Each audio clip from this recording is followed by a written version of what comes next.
Maintenant, on rentre un peu dans la biologie.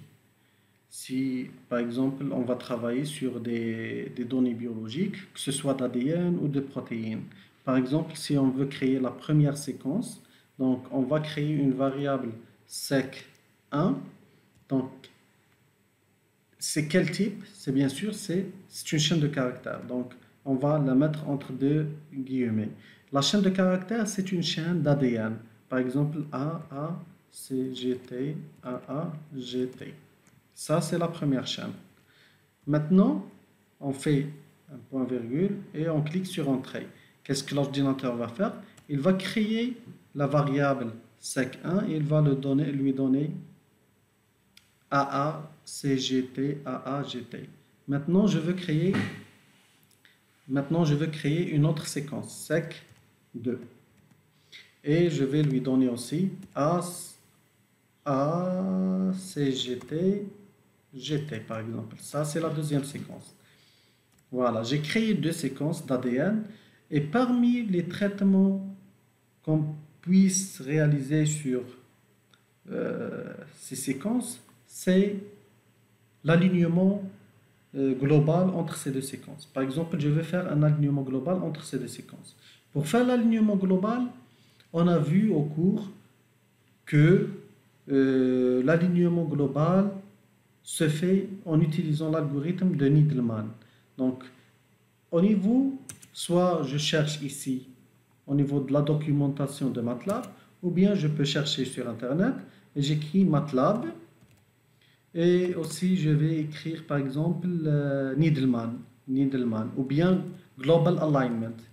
Je vais faire un alignement global, Global Alignment with MATLAB. Donc, on peut voir sur la documentation de MATLAB ici, et on cherche Globally Align Two Sequences Using Needleman and Wunsch algorithme. Je clique sur ça et il va me donner le résultat ou bien la fonction prédéfinie qui concerne l'alignement global. Voilà, dans la documentation de MATLAB, il m'a donné une fonction qui s'appelle NW-Align. Qu'est-ce qu'elle fait cette fonction? Globally Align Two Sequences Using Needleman and Wunsch algorithm. Donc, aligner deux séquences d'une façon globale en utilisant l'algorithme de Needleman et Wunsch. Et c'est ce qu'on cherche exactement.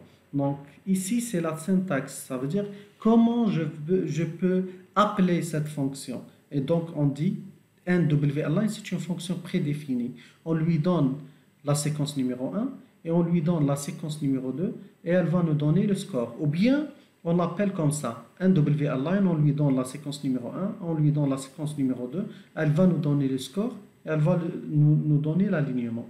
Donc au niveau du MATLAB, je peux revenir au niveau du MATLAB, la séquence numéro 1 TI, elle s'appelle sec1, la deuxième séquence c'est sec2, donc automatiquement, je vais faire comme ça. Donc,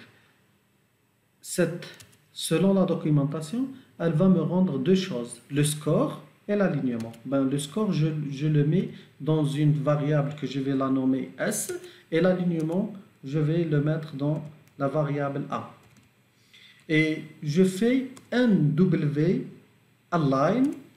j'écris NW-Align, lorsque je clique sur tabulation, il me propose, donc je choisis NW-Align. De quoi? Entre la séquence numéro 1, voilà, sec 1, et la séquence numéro 2, sec 2. Et je clique sur Entrée. Qu'est-ce qu'il a fait? Il a fait l'alignement, il m'a donné le résultat. Donc le score de l'alignement, il l'a trouvé égal à 6 en appliquant l'algorithme de Needleman et Wunsch. Et l'alignement, il l'a stocké dans la variable A. Si je veux par exemple afficher l'alignement, je peux cliquer juste A ici. Il va afficher l'alignement. Ça, c'est l'alignement entre ces deux séquences. Donc là, on a commencé à faire un peu de la biologie.